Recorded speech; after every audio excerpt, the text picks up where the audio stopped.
A judge approves a deal that will lower the number of certified signatures needed to trigger a recall election for Mayor LaToya Cantrell. Tonight, we take a look at the records that push the Secretary of State's office and recall organizers to a settlement. According to exhibits submitted to the court as part of the lawsuit trying to reduce the number of voters needed to recall the mayor, the Cantrell recall attorneys say they have as many as 31,064 addresses of people who shouldn't be active voters. That includes 544 the recall attorneys reported as deceased, 9,084 who submitted change of address information to the U.S. Postal Service moving out of Orleans Parish, and 21,436 who their data shows as submitting change of address information moving out of state. The recall organizers used a national company, Peachtree Data, which specializes in address validation. And that data does indicate some people in the voting rolls have been gone for quite some time. According to the Secretary of State, a voter named Kim, we're not identifying her last name, is an active voter in Orleans Parish. But the recall exhibit shows she last voted in Orleans in 1985. The records show the 63-year-old woman moved to San Francisco in 1997, but she's remained an active voter in Orleans Parish. Another example, Christopher, who last voted before Katrina in 2004 and put in a change of address move in 2013 to Brentwood, California. Secretary of State records show he is also an active voter. The exhibits also include an obituary of a Miss Emily. Again, we're withholding her last name. She'd be 116 today. Secretary of State records show she's an active voter, even though her obituary shows she died in March of 2006. The exhibits also include signed recall petitions where it was noted some members of the household had moved out of state, this example to Florida. Jeffrey, whose last name we're withholding, is an active voter in Orleans Parish, but his family noted he moved to Florida, and we've confirmed through online searches that he lives in Jacksonville. While these examples do raise questions, it would be impossible for anyone to verify 25,000 voters in a short period of time. How are voters in Orleans Parish supposed to have confidence in the number here in the recall petition as far as what the number is they need to reach when they're changing the number they need to reach, within days of the signatures needing to be verified? Well, I think what the confidence level is that obviously the petitioners brought enough data for us to have to look into this. They filed the lawsuit, and I think bottom line is we settled in order to make sure that one, we're given a fair number because there are some issues. I've said now for 2 years in asking the legislature, who agreed with me to pass legislation for a second annual canvass, to pass additional legislation to get more data from death certificates from the Department of Health, all those things combined, but yet the governor vetoed it. I think if we had had the second annual canvass back in 2021, I think we would have had more accurate rolls than today. The canvassing the Secretary of State is talking about is an annual mailer that goes to residents, asking them if they still live at a current address. Well, those canvasses are done very broadly. It's a mass mailing for each parish, and then those cards have to be returned to the registrar of voters. So what happens now is that if the people who are at the address and this person doesn't live there, then if they don't return the cards to the registrar of voters, which means just send it back through the mail, and supposing that the mail system is doing its job, then the registrar would act upon those cards. But most people end up throwing those cards in the garbage thinking it's junk mail. Ardwin says the last mailer in May returned between 15,000 to 17,000 active voters who should be inactive or removed from the rolls. Ardwin says the number from last year gives him confidence the 25,000 voter figure agreed upon is fair. How did you come up, or both sides come up with 25,000? Why not 30? Why not 10? Why not none? Why 25,000? Because the last canvas was a little around between 15 and 17,000. I don't remember the number exactly. So we took that as our baseline, and then we estimated what the second annual canvas would provide. And then we added that to it, and it got us close to between 23 and 24. The other side wanted a higher number, and I told them I wouldn't go beyond the 25,000. There are people who moved from Louisiana in the early 2000s, 90s, people who've been deceased since, around Katrina, who are still active voters. How did that happen?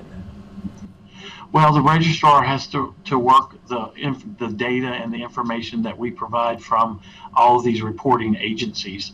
If that's not done, then that's how mistakes are made. There's federal laws that we have to abide by, and sometimes you have to have an exact, not sometimes, you have to have an exact match. And if there's some data set missing, then the registrar has to err on the side of caution and not remove that person. In our interview, Ardwin emphasized the 25,000 reduction of voters does not mean they will be removed from the rolls, and they will remain active voters. The only thing today's agreement impacts is the Cantrell recall number. Nobody's status is changing whatsoever. So this is just a number, the same, type of process that I would have gone through in August when we came up with the original number, and now we're just 25,000 less than that. We are going to go through the information and the data that the petitioners have. They're going to turn it over to us, and my elections division and my elections compliance unit investigators are going to go through that. We're going to do a deep dive and examination of that information, and we're going to produce a report for the registrar, also for legislative leadership, and then for also the New Orleans City Council.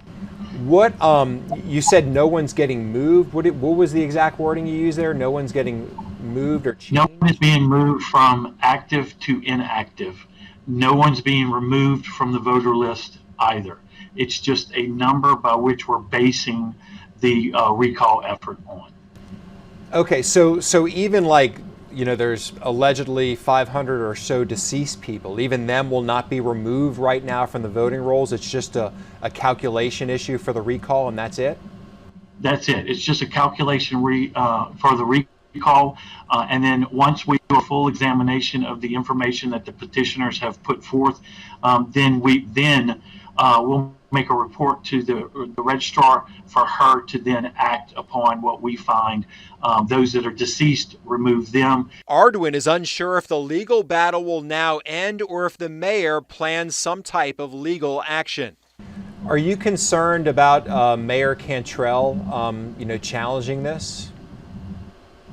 I mean, she has the opportunity. She obviously had the opportunity to intervene in this case and chose not to. My guess is, she's got some plans laid out, and we'll see how things unfold. But I think what we've done is due diligence and provided a service to the people of Orleans. We'll see if the certification brings the numbers and then see what unfolds from there.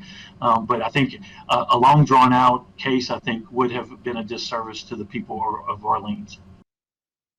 The attorneys for the recall organizers, Laura Rodrigue and Blake Arcuri, believe the number of voters who have moved from New Orleans is likely significantly higher than the 31,000 alleged in their petition. This afternoon, the mayor said the recall effort is an effort to disenfranchise voters. A voting rights group and State Representative Mandy Landry say they have concerns about the recently approved agreement. It's evident that this recall is just not about me.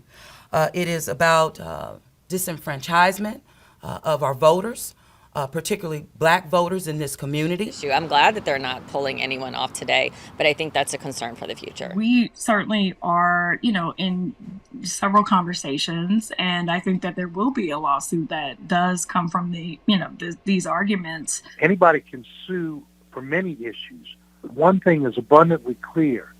The mayor's allegations that voters were disenfranchised is absolutely not true. That's the one thing the Secretary of State made sure of and made clear. The Orleans Registrar of Voters Office is now certifying the signatures on the recall petition. Recall organizers now need just under 45,000 signatures. The Registrar of Voters Office has until March 22nd to finish the verification process. Newly released body camera and surveillance video shows a man holding a Jefferson Parish deputy in a headlock, pointing a gun to his head. Deputies then shot and killed the suspect. Maddie Kurth has the timeline of the shooting that started as a call for service for a pair of flat tires.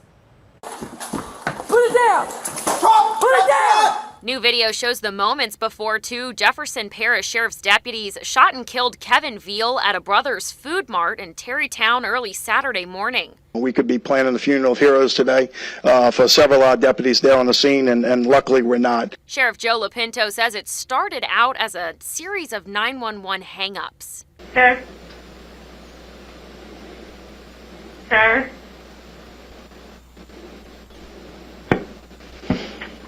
A combination of body camera and surveillance video shows Veal pull up to the convenience store with two flat tires.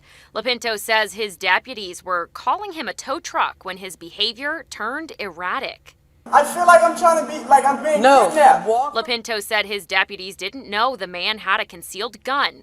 While struggling with deputies trying to put him into handcuffs to remove him from the store, the man is seen putting a deputy into a headlock, pointing a gun to his head, and then running to the bathroom. They don't choose their next call for service. None of them knew where they were going. To them, it was a 911 hang-up at the Brothers Food Mart, which is something they handle every single day, every single night, and this is a situation that they had to encounter. Fox 8 legal analyst Joe Responti says what happened next was clear from the moment the gun was pointed at deputies. It doesn't matter what happened before the camera was turned on or outside the frame. Those guys showed restraint. But once you point a gun at a deputy's head, you should expect to be shot. Veal is seen on surveillance camera peeking out from the bathroom.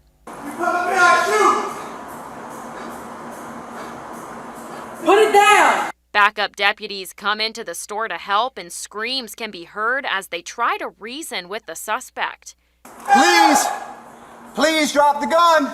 Ultimately, the sheriff says 16 rounds were fired by deputies, one from Kevin Veal.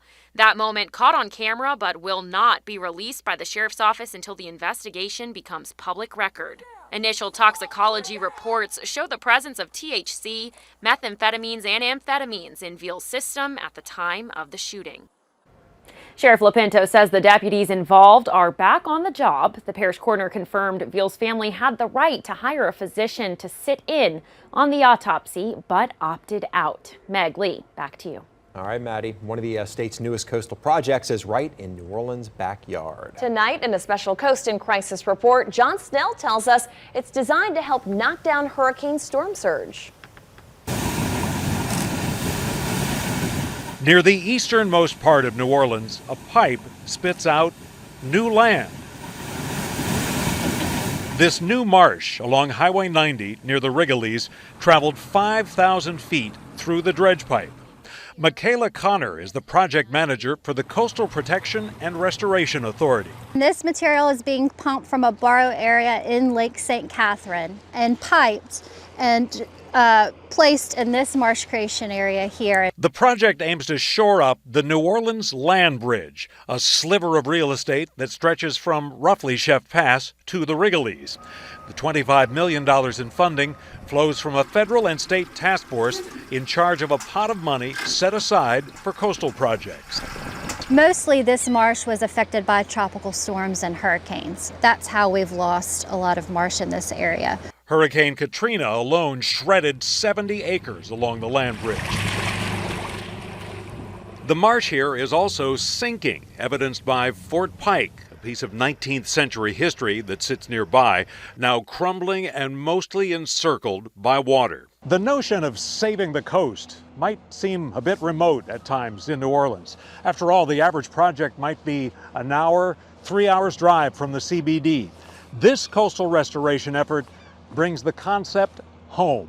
The land bridge, which Highway 90 sits on, is all that separates Lakes Catherine and Pontchartrain. So without the integrity of these lake forms, if it were to open up, it would become open water. If the lakes were to merge, that would raise the storm surge threat in New Orleans and other communities that ring Lake Pontchartrain. This newly created land is going to serve as a buffer, right? So when tropical storms and hurricanes come along, this land that maybe you don't see every day, it helps protect us. The dredge pipe draws a number of birds hoping for a midday snack. It means new habitat in the Bayou Sauvage National Wildlife Refuge. It's important that we protect the habitats along with the species because the species do need the habitats. They're also installing some features aimed at giving the project lasting power. Concrete mats protect the shoreline. And that's really going to do a lot to keep the interior marsh from eroding further. A place that has been rapidly disappearing now features the newest land in New Orleans. It's beautiful, isn't it? John Snell, Fox 8 Local First. Only one company can sell food from carts in the French Quarter, but how much they pay for that right left some other vendors shocked. A political analyst says the exclusive deal and the fees associated with it are both frozen in time.